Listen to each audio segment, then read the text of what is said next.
To the House of Habsburg, a dynasty obsessed with purity, protocol, and repression, Archduke Ludwig Salvator was a walking scandal. While Vienna expected him to marry a princess and preserve imperial dignity, he fled to the island of Mallorca and built himself a private paradise of forbidden lovers and naked freedom. He preferred sunburnt sailors to royal banquets, secretaries he adored to princesses he was told to wed. He swam naked off wild cliffs, hosted lovers of both sexes in secluded villas, and lived with a reckless sensuality that made the Habsburg court hiss his name like a curse. To the empire, he was a degenerate. To himself, he was finally free. This is the story of Ludwig Salvator's forbidden lovers and his naked life in exile. A prince who refused the throne in exchange for a life without shame, without rules, and without clothes. But under the blinding sun of Mallorca, the story changes completely.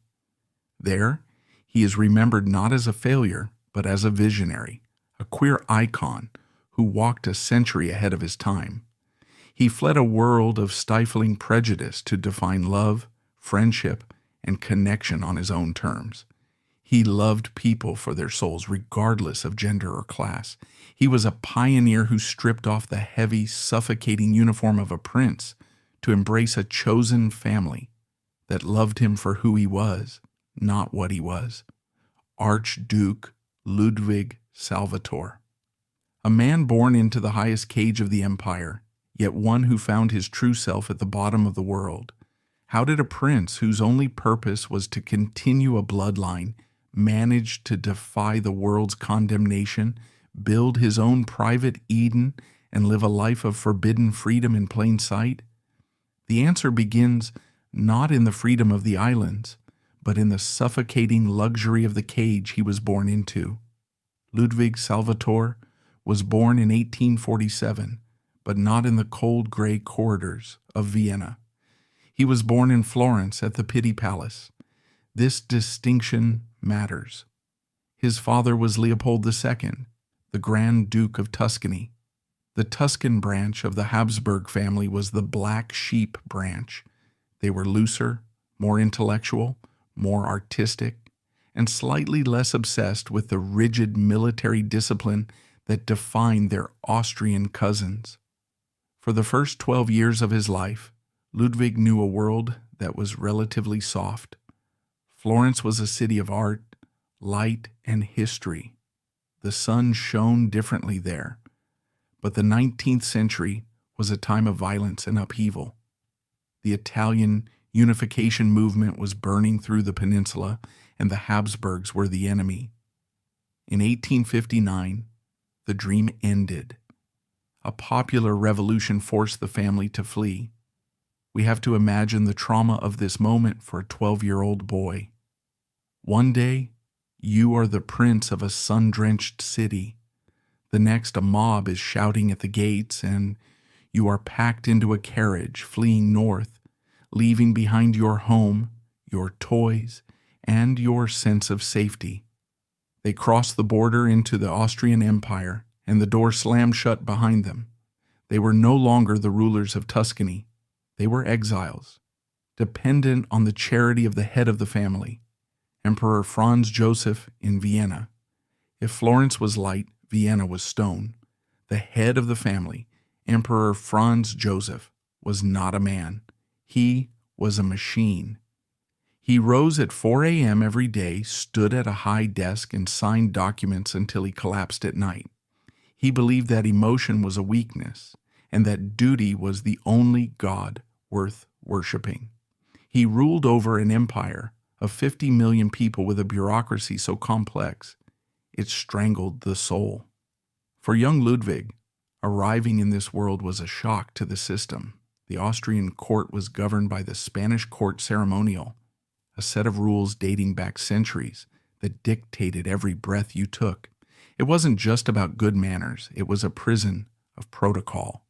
There were rules for how you stood, how you sat, who you could speak to, and what language you had to use. A Habsburg Archduke was not a person. He was a symbol. He was expected to wear a military uniform from the age of toddlerhood. He was expected to have no opinions, only loyalty. Ludwig was a teenager now, and the family began to mold him. The education of a Habsburg was brutal. He was drilled for hours a day in history, law, religion, and military strategy.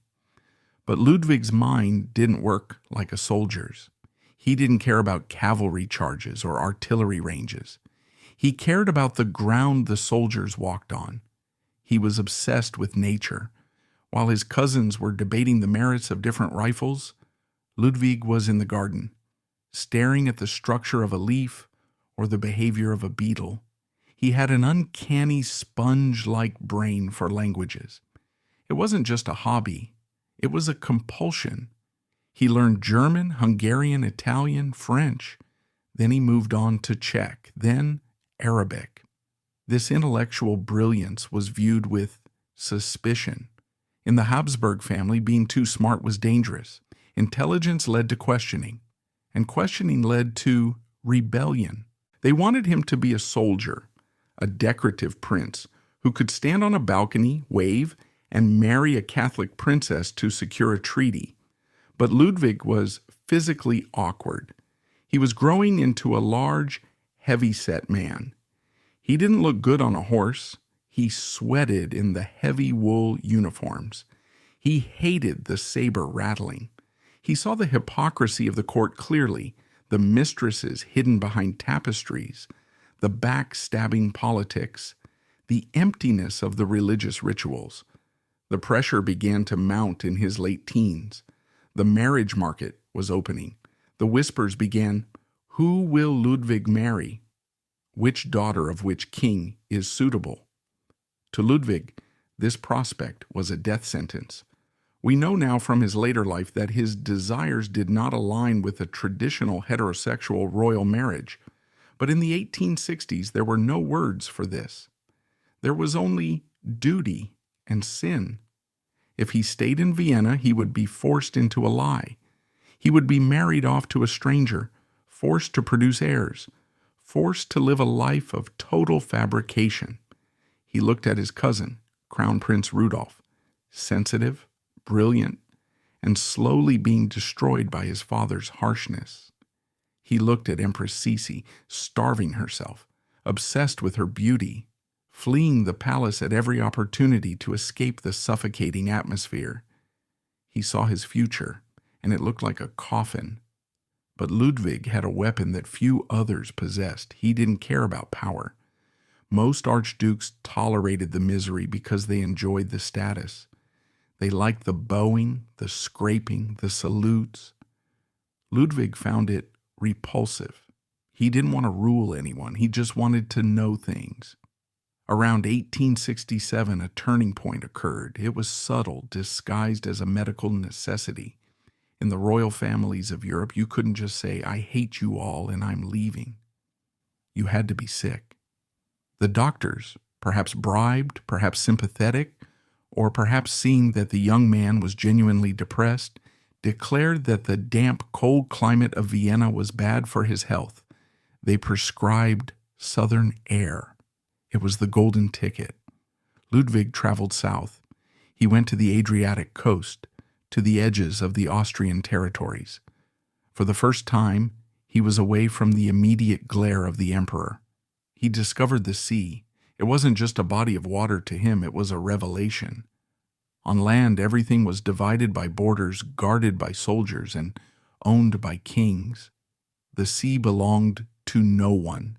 It was wild, dangerous, and honest. If a storm hit, it didn't care if you were an archduke or a peasant. It would drown you just the same. Ludwig respected that. He began to sail. He shed the heavy uniforms. He grew a beard. He started talking to sailors, rough men, illiterate men, men who knew how to read the wind but didn't know the proper way to address a highness. And he loved them. He found more wisdom in their stories than in all the lectures of his court tutors. During these early travels, he stumbled upon the Balearic Islands. Spain was in turmoil at the time, but the islands were a world apart. In 1867, he arrived in Mallorca. He took a carriage ride to the northwest coast, the Serra de Tramuntana. The landscape there is violent. The mountains don't roll gently into the sea. They crash into it. The cliffs are sheer walls of limestone hundreds of meters high. The pines cling to the rocks at impossible angles. The light is blindingly clear. Ludwig stood on a cliff edge near Valdemosa, looking down at the turquoise water, and felt something he had never felt in the palaces of Vienna: silence. There was no protocol here, no eyes watching him, no one telling him to stand up straight, just the sound of cicadas and the smell of rosemary baking in the sun. He made a decision that would confuse his family for the next 40 years. He didn't want to just visit. He didn't want a holiday home. He wanted to defect. He wrote to Vienna. He needed money, his own money, the allowance guaranteed to him by his rank. He wanted to buy a property called Miramar. It was an old, crumbling estate, once a monastery perched precariously on the cliffs. It wasn't a palace. It was a ruin. The court in Vienna laughed. Why would an imperial highness want to live in a tumble-down farmhouse on a Spanish island filled with illiterate goat herders? It was eccentric. It was madness. But they let him do it. Perhaps they thought it was a phase. Perhaps they were relieved to have the awkward, brooding Tuscan cousin out of the way. They signed the papers. They released the funds. They didn't realize it. But they had just handed the prisoner the key to his cell. Ludwig Salvator bought the land, packed his bags, and turned his back on the Danube. He was 20 years old. The Archduke was dying. The man was about to be born. The transformation of Ludwig Salvator was not instant. It was a shedding of skin, layer by painful layer. When he first arrived at Miramar, he was still, in the eyes of the locals, a curiosity, a wallet with legs, a confused aristocrat playing at being a hermit. They expected him to build a miniature Vienna on the cliffs. They expected marble columns, manicured lawns, and high iron gates to keep the rabble out. He gave them none of that. Instead, he did something that confused the Mallorcan peasantry and horrified the Austrian nobility. He went native. The estate of Miramar was not a blank canvas. It was a place haunted by history. Centuries earlier, it had been the home of Ramon Llull, a mystic, philosopher, and writer who had sought solitude there to converse with God. Ludwig felt a vibrating kinship with his ghost. Like Llull, he was seeking a truth that couldn't be found in the crowded cities of men. He rebuilt the farmhouse, but he refused to make it grand. He kept the rough stone walls. He kept the small windows that framed the sea like paintings. Inside, the furniture was simple, bordering on monastic. There were no gilded thrones, only sturdy wooden chairs. There were no tapestries of battle scenes, only maps and dried plants pinned to the walls. The locals watched him with narrowed eyes. Who was this man? He was the cousin of the emperor, yet he slept on a hard bed. He ate the same coarse bread and olives as the farmers. And most shockingly, he began to dress like them. The imperial uniform, with its gold braid and stiff collar, was packed away in a mothballed trunk. In its place, Ludwig wore the loose, baggy trousers of the Mallorcan peasant. He wore a simple white shirt, often open at the neck, exposing skin to the sun. A scandal in itself for a man of his rank. He wore a straw hat battered by the wind. And most famously, he stopped wearing shoes. The barefoot Archduke was born. This wasn't a fashion statement. It was a tactile necessity. He wanted to feel the earth he owned. He wanted to feel the heat of the limestone and the coolness of the moss. It was a rejection of the barrier between man and nature that civilization tries so hard to erect. But Ludwig didn't just want to live in nature. He wanted to save it. And this is where the story shifts from that of an eccentric recluse to a visionary pioneer. In the late 19th century, the concept of conservation was practically non-existent. Nature was a resource bank, trees were timber, cliffs were quarries, animals were meat. The Industrial Revolution was hungry, and it was eating Europe alive. Mallorca was suffering. The ancient holm oak forests, gnarled, majestic giants that had stood for centuries, were being ruthlessly cut down to make charcoal. The charcoal burners were poor men trying to survive, but they were stripping the island bare.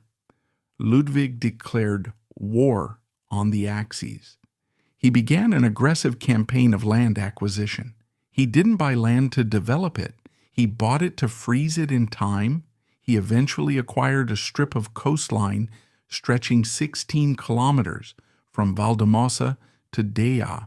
It was a massive personal fiefdom. And then he issued his decree: no tree falls here. It sounds simple, but it was an economic revolution for the region. He went to the charcoal burners and made them a deal that sounded insane.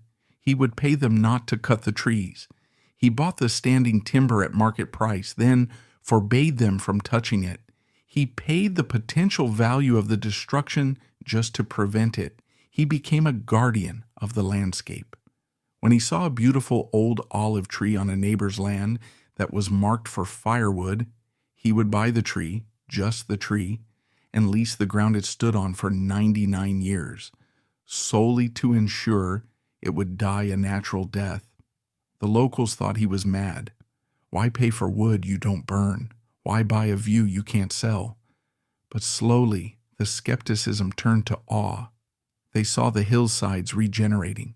They saw the soil returning.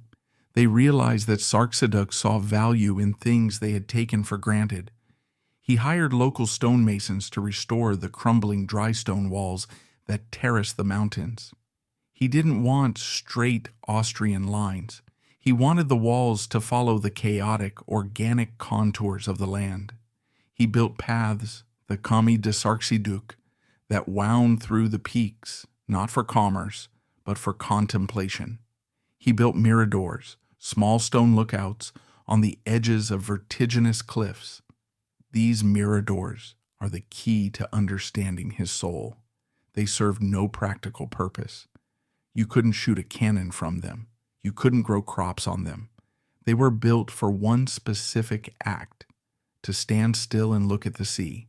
He was trying to teach the world, and perhaps himself, how to stop. As his sanctuary grew, so did the rumors.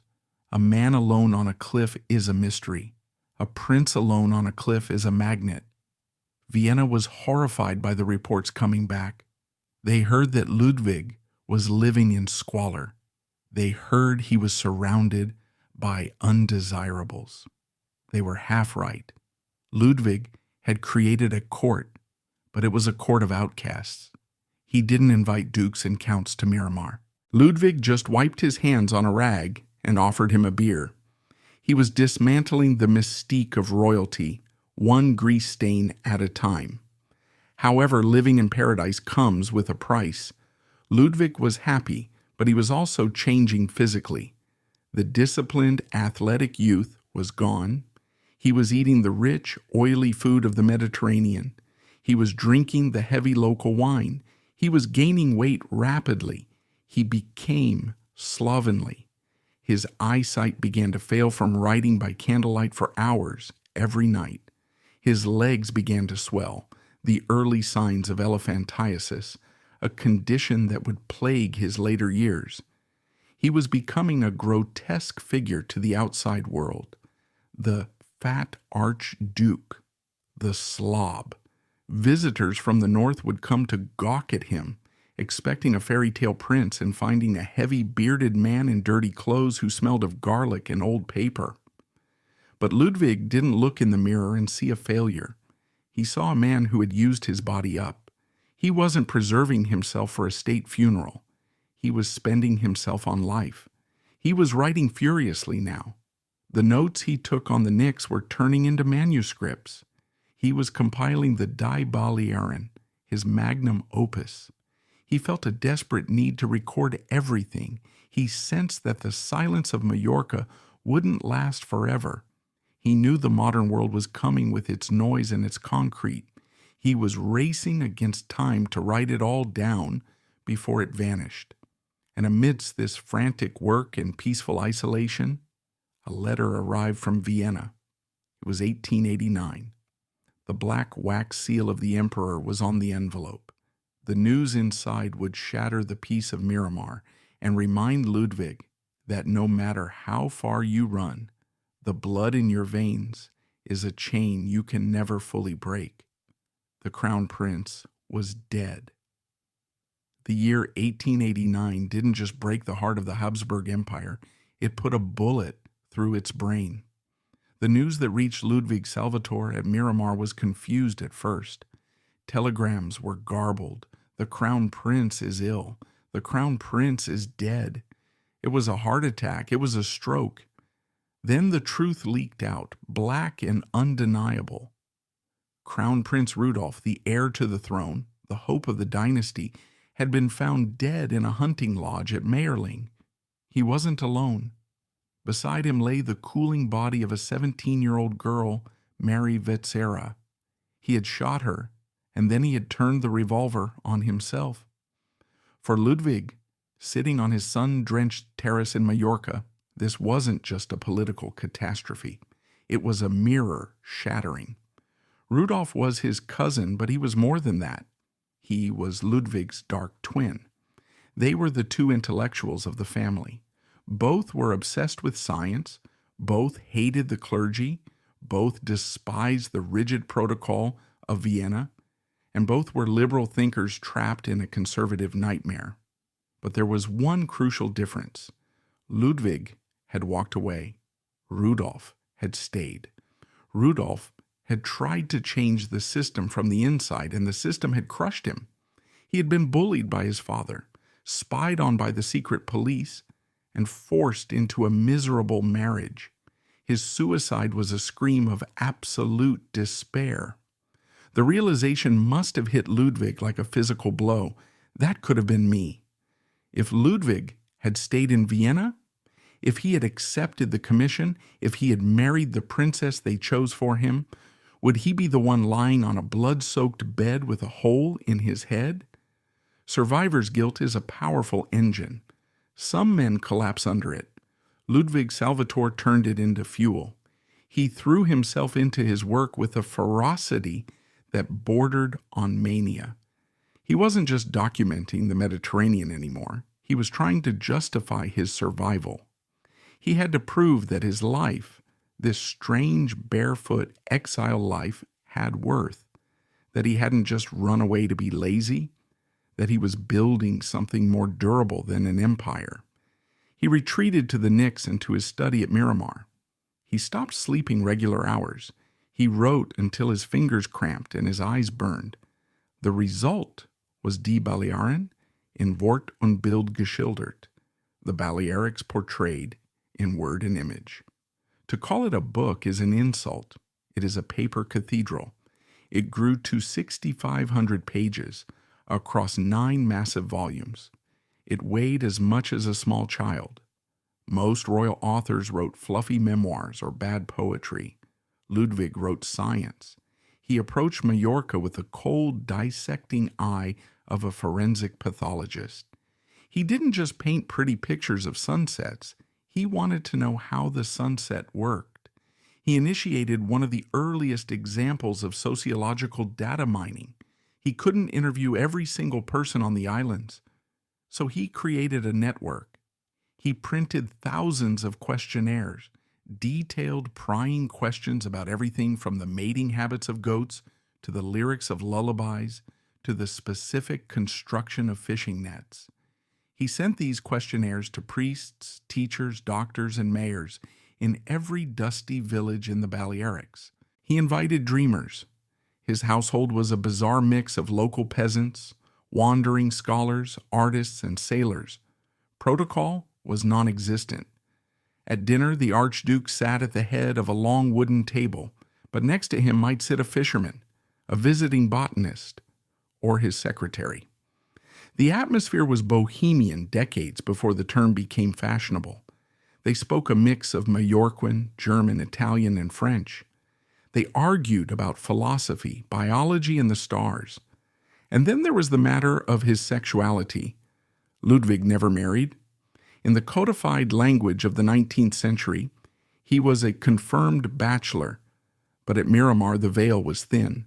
He surrounded himself with young men, secretaries, valets, assistants. Many were handsome, many were from the lower classes. The relationship between Ludwig and these men was complex. It wasn't just predatory, as some cynical historians might suggest. It was deeply affectionate. He educated them, he lifted them out of poverty. He traveled the world with them. There was a freedom at Miramar that existed nowhere else in Europe. Guests described seeing the Archduke and his male companions swimming naked in the coves, lying on the rocks like lizards in the sun. In Vienna, this would have been a prison offense. In London, it would have been a scandal that destroyed a government. In Mallorca, it was just Archduke and his friends. He was protected by his rank, yes, but also by the genuine love the locals had for him. They didn't care who he slept with. They cared that he paid fair wages. They cared that he spoke their language. They cared that when a storm destroyed a fishing boat, Ludwig was the first one down at the harbor with a bag of gold to pay for a new one. But of all the relationships Ludwig forged on that island, one stands out as the ultimate defiance of his royal blood. It wasn't with a man, it was with a woman named Catalina Homar. Catalina was not a duchess. She was the daughter of a local carpenter. She was illiterate when she met him, rough-handed, with the dark, intense eyes of a woman born to hard labor. In any other story, she would have been a fleeting mistress, a bit on the side for the lord of the manor, discarded when she got too old or pregnant. Ludwig didn't operate like that. He saw something in Catalina, a spark of intelligence, a spine of steel that matched his own. He took her in, but he didn't hide her away. He educated her. He taught her languages. He taught her how to manage the accounts. And then he did the unthinkable. He gave her power. He made Catalina Homar the administrator of his estates. Imagine the shock. A peasant woman ordering men around, managing the finances of a Habsburg archduke. It broke every rule of class and gender. The local aristocracy was scandalized. The Viennese courts would have fainted if they had known the extent of it. But Catalina was brilliant at it. She ran the vineyards. She managed the olive harvest. She traveled with him to Jerusalem and Italy. She became the de facto queen of Miramar. Was it a sexual relationship? Almost certainly at times. But it was primarily a partnership. Ludwig respected her competence. In a world where women were treated as ornaments, he treated her as an executive. He dedicated one of his books to her. He named a grape variety after her. She was the grounding force to his flighty intellect. He was the cloud. She was the root. Their relationship was a slap in the face to the idea that nobility is in the blood. Ludwig proved that nobility was in the character. While Miramar was his anchor, the sea was still his engine. He couldn't stay on land forever. The restlessness that had driven him from Vienna was still there, buzzing in his brain like a trapped fly. He needed a vehicle to take his curiosity further. He needed the Nix. The Nix was his steam yacht, but calling it a yacht is misleading. It wasn't a pleasure cruiser for drinking champagne.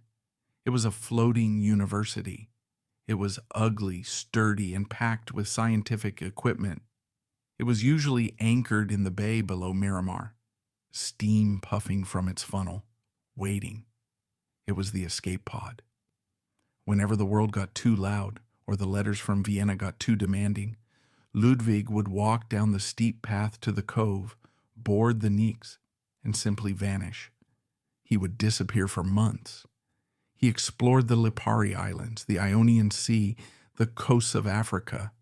He wasn't just sightseeing. He was working. He was measuring depth, sketching fish, collecting dialects. But the Nix was also a zone of total anarchy.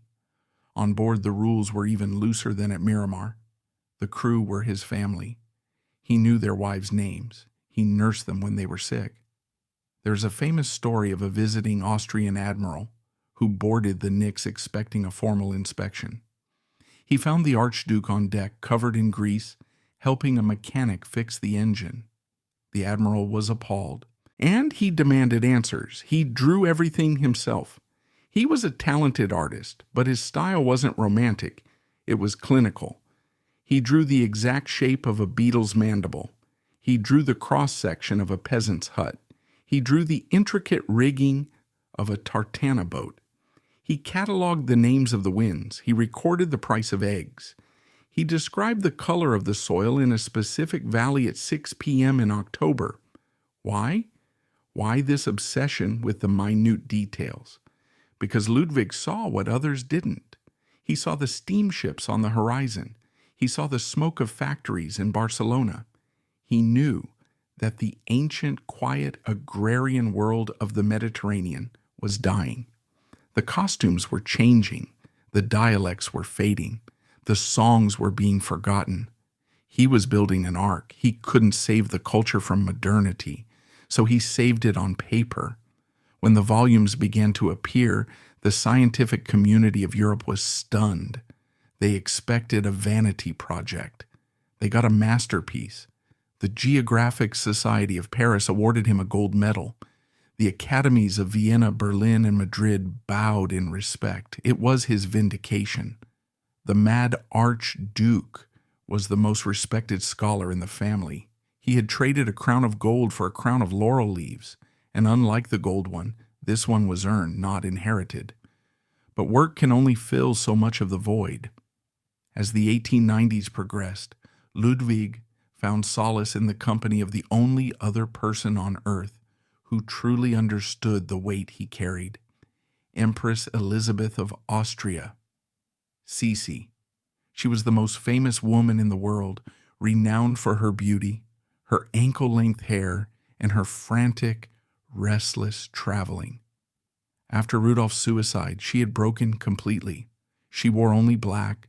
She refused to be photographed. She sailed the Mediterranean on her yacht, the Miramar, ironically named after the disastrous Mexican empire of another relative, not Ludwig's estate, though the connection amused them. Searching for peace she never found. She came to Ludwig. Their meetings on Mallorca are the stuff of legend, but stripped of the romance novels, they reveal a profound melancholic friendship. When Sisi's yacht anchored in the Bay of Dea, the locals would gather on the cliffs. They saw the Empress, a slender, ghostly figure in black, holding a parasol, step onto the pier. And there to meet her was Ludwig, fat, disheveled, wearing baggy trousers and smelling of old tobacco. They looked like a comedy sketch, the Beauty and the Beast. But they were soulmates. Sisi called herself the Seagull.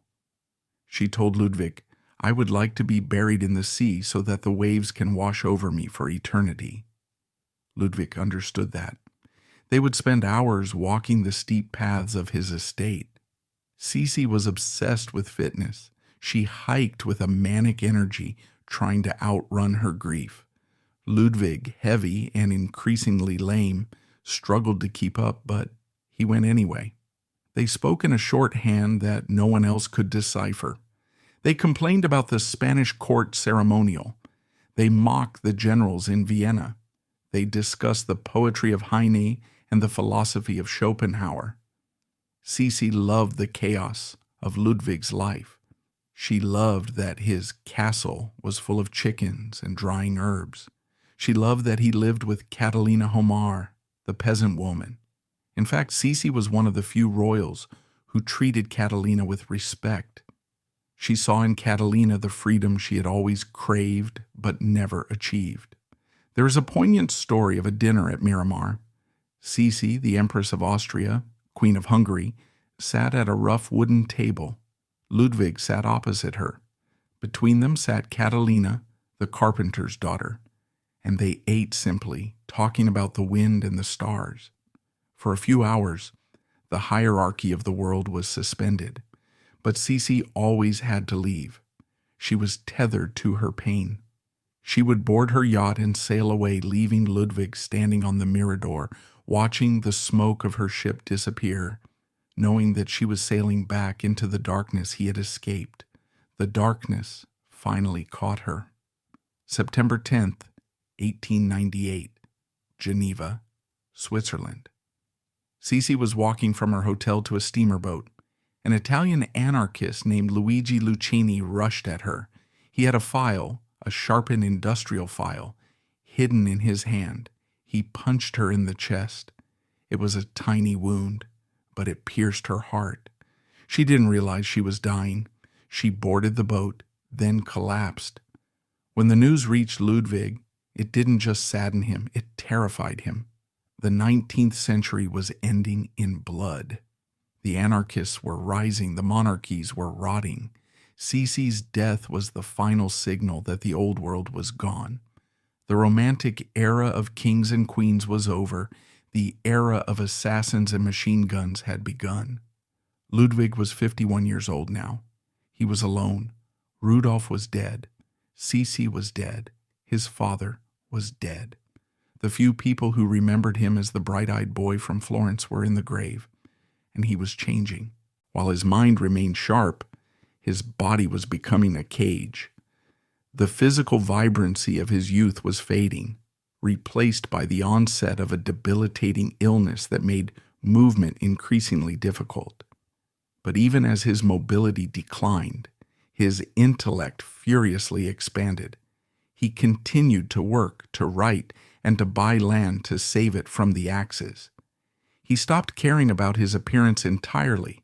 His clothes were covered in food stains. His beard was a bird's nest. He looked like a homeless man who had stumbled into a palace, but his mind remained razor sharp. He continued to work. He continued to buy land to save it. He continued to write. However, the tone of his life shifted. The bohemian joy of the early years at Miramar began to fade. The court of the outcast became quieter. Catalina Homer, his rock, was also sickening. She had contracted leprosy, a disease likely picked up during their travels in the East. The paradise was crumbling. The utopian dream of a life lived in perfect harmony with nature was colliding with the brutal biological reality of disease and decay, and on the horizon, a much larger storm was gathering. Europe was arming itself. The alliances were locking into place like the gears of a doomsday machine. Austria, Hungary, Germany, Russia, France, Britain, they were all sleepwalking toward the abyss. Ludwig, from his vantage point on the cliffs of Mallorca, could see it coming. He understood geography. He understood how small the world had become. He knew that when the war came, it wouldn't respect his sanctuary. He was an Austrian Archduke living in Spain. If war broke out, he would be an enemy alien. As the new century dawned, the year 1900, Ludwig Salvator sat in his study, surrounded by his thousands of books, his maps, and his specimens. He was a celebrated genius, a wealthy landowner and a free man, but he was also a dying breed, a relic of a time when a prince could simply walk away. The iron gates of the 20th century were closing, and they were closing fast. The 20th century did not arrive in Mallorca with a fanfare. It arrived like a slow rising tide, cold and indifferent.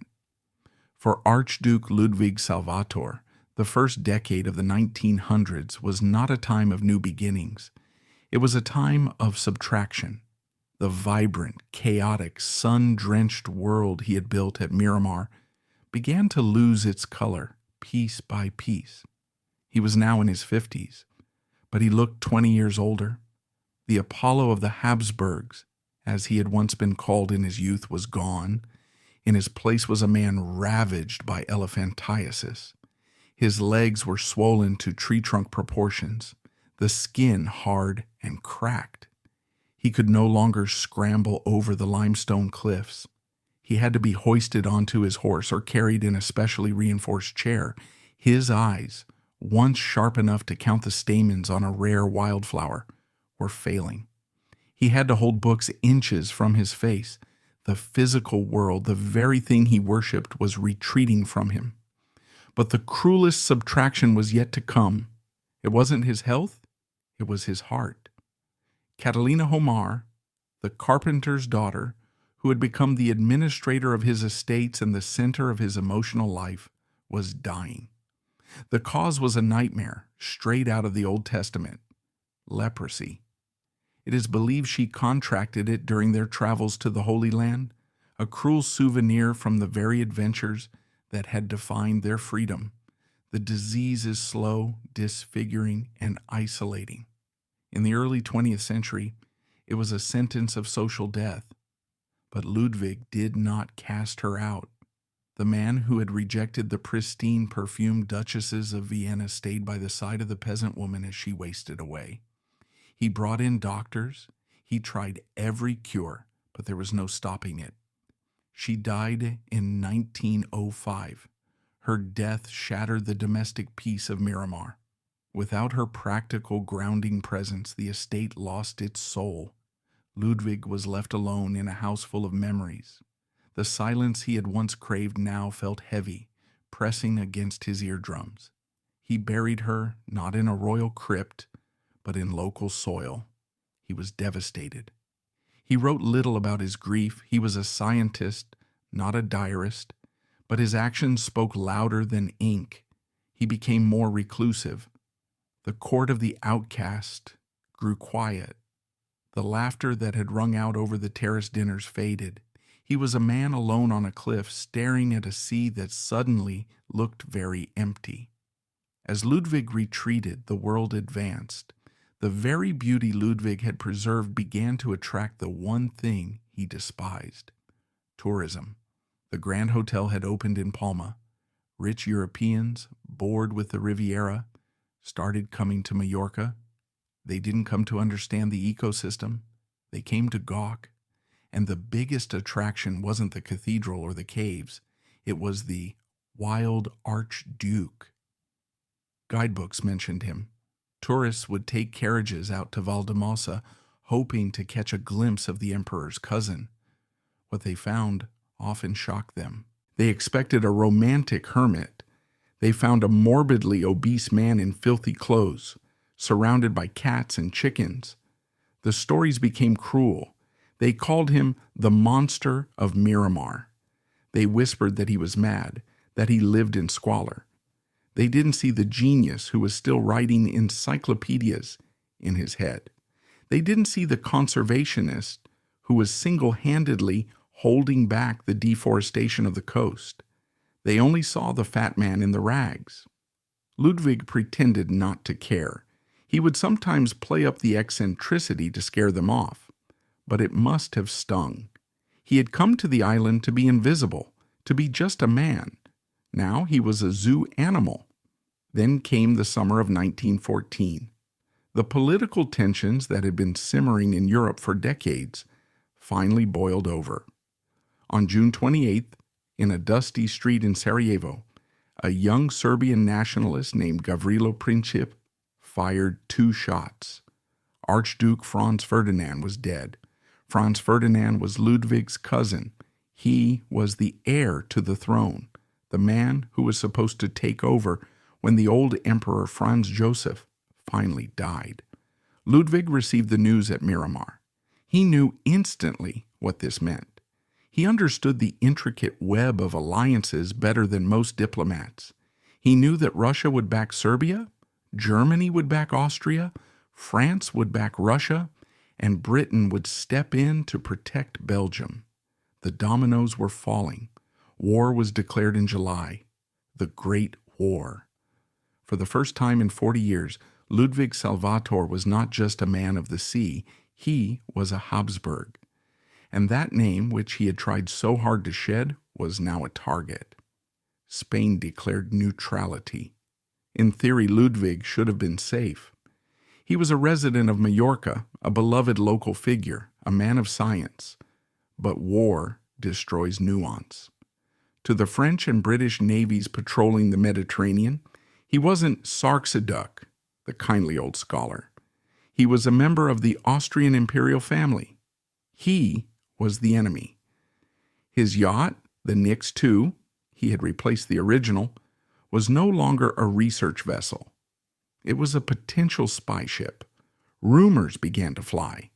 Was the Archduke using his high-powered radio equipment to send coordinates to German U-boats? Was he refueling Austrian submarines in the secluded coves of his estate? These rumors were almost certainly false. Ludwig was a pacifist by nature, a man who cared more about beetles than battleships. But the paranoia of war doesn't need facts. The pressure mounted.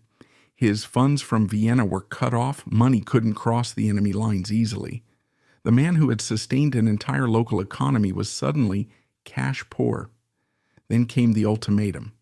It is unclear exactly who delivered the final push, whether it was the Spanish government bowing to French pressure or a direct order from Emperor Franz Joseph demanding his family return to the safety of the empire. But the message was clear. Go home. Home.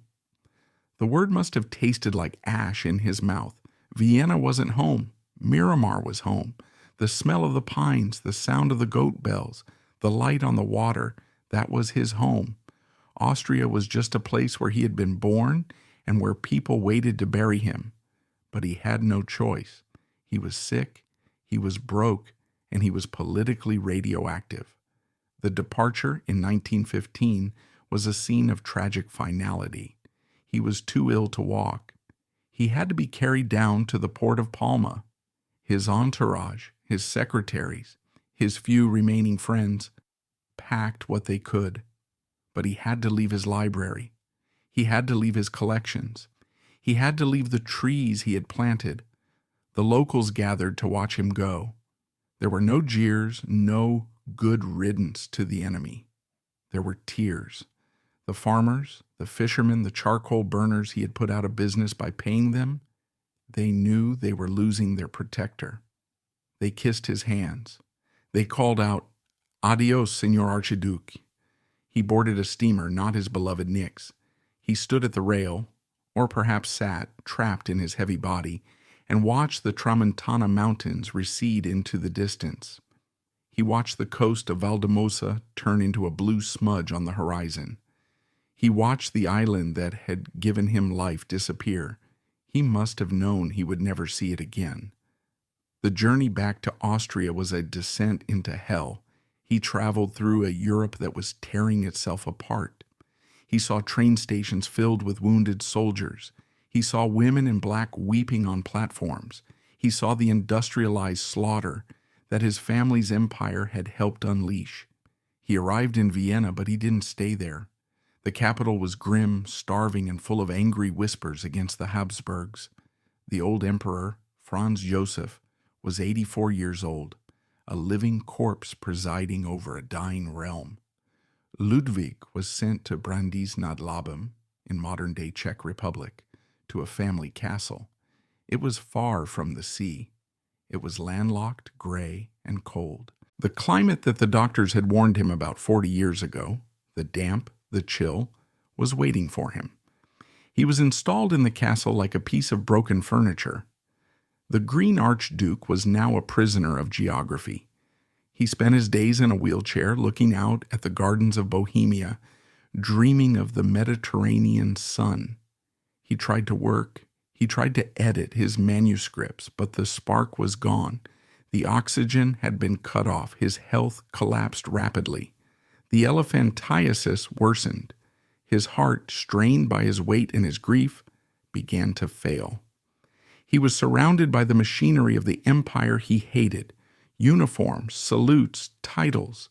The imperial and royal highness was back in the cage. But even in the cage, he remained defiant. He refused to let them strip away his memories. He spoke Mallorquin to his servants, confusing them. He demanded olive oil instead of butter. He kept the windows open, searching for a breeze that smelled of salt, but finding only the smell of rain and wet earth. He was a creature of the sea, stranded on the shore, gasping for air. October 1915. The castle at Brandy's Nad Labem was a fortress of silence amidst a continent screaming in pain. Outside the thick stone walls, the autumn wind stripped the trees bare, signaling the approach of another brutal Central European winter. Inside, Archduke Ludwig Salvator was fighting his own final battle. He was 68 years old, but his body had lived 100 lives. The elephantiasis had made him a prisoner in his own skin. His heart, forced to pump blood through a massive, fluid-filled frame, was giving out. There is a profound cruelty in where he died. He was a man who needed the horizon. He needed the scent of salt and the sound of waves crashing against limestone. Instead, his final view was of the gray Bohemian sky and the manicured gardens of a landlocked castle. He was drowning, not in the ocean, but in the very air of the empire he had spent a lifetime escaping. He was not alone, however. Antonio Vives, his faithful secretary, companion, and the man who had stood by his side through the storms of the Mediterranean and the gossip of the courts, was there. Vives was the link to the life that mattered, the life of the Knicks, the life of the olive groves, the life of freedom. On October 12, 1915, the breathing stopped. The Green Archduke was gone. If Ludwig's life was a rebellion, his death was a capture. He had written in his will that he wished to be buried in a simple grave under the sun, perhaps near the sea he loved. He wanted to return to the earth as part of the ecosystem he respected. The Habsburgs ignored him, even in Death Protocol 1. They took his body back to Vienna. They transported him to the Capuchin crypt, the Kapuzinergruft. This is the final resting place of the emperors and empresses. It is a cold, dark cellar filled with ornate metal sarcophagi. There, they locked him away. They placed him in a bronze coffin and set him down among the generals, the autocrats, and the rigid traditionalists he had despised. He lies just a few meters from Franz Josef, the man who represented everything Ludwig had run from. It was the ultimate irony. The man who lived barefoot, who slept under the stars, who worshipped the open air, was sealed into the most claustrophobic, heavy, and artificial space in the entire empire. They reclaimed him. They put the uniform back on his ghost, but history has a way of balancing the scales. Ludwig died in 1915. Just 3 years later, in 1918, the world that imprisoned him collapsed. The Great War ended in the total destruction of the Austro-Hungarian Empire. The emperor was deposed. The palaces were emptied. The titles were abolished. The Habsburgs went from being the masters of Europe to being exiles and refugees. If Ludwig had lived just 3 more years, he would have seen the cage break. He would have seen the rigid Spanish court ceremonial dissolved by the stroke of a pen. But, in a way, his death spared him a different kind of pain. The post-war world was cruel to the old aristocracy. His cousins were stripped of their properties and forced to flee. Ludwig, had he survived, would have been a destitute old man, likely stripped of his Austrian estates, perhaps unable to afford the upkeep of Miramar. By dying when he did, he preserved his paradise intact. Ludwig had one final card to play, a final act of defiance against his family's expectations. When his will was read, the Habsburgs were expecting the usual distribution of assets to royal relatives. Ludwig shocked them. He left his beloved Miramar, the heart of his world, the coastline, the forests, the miradors, not to a duke or a prince. He left it to the children of Antonio Vives. He gave the land back to the locales.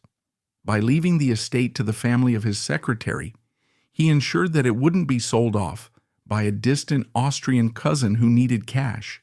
He put it in the hands of people who loved the land as he did. This decision is the single reason why the northwest coast of Mallorca looks the way it does today. While the rest of the Mediterranean coast was being cemented over in the tourist boom of the 1960s and 70s, filled with high-rise hotels, neon signs, and cheap bars, the Tramontana coast remained green. The Vives family, and later the regional government, honored the Archduke's vision. The Green Archduke reached out from the grave and stopped the bulldozers. Today, if you go to Valdemosa and walk the Camí des Archiducs, the path he built along the ridge of the mountains, you are walking through his biography. His estate, Son Maroag, is now a museum. You can walk into his house. It is frozen in time. You can see his maps, his drawings of fish, his collections of pottery. You can see the simple wooden furniture he preferred over gold leaf, but the real museum is outside. It is the twisted trunk of an ancient olive tree that was saved from the charcoal burner's axe in 1875. It is the silence of a pine forest that should have been a resort. It is the view from the Naforadada rock, which remains exactly as he saw it. Modern scholars are now reevaluating him.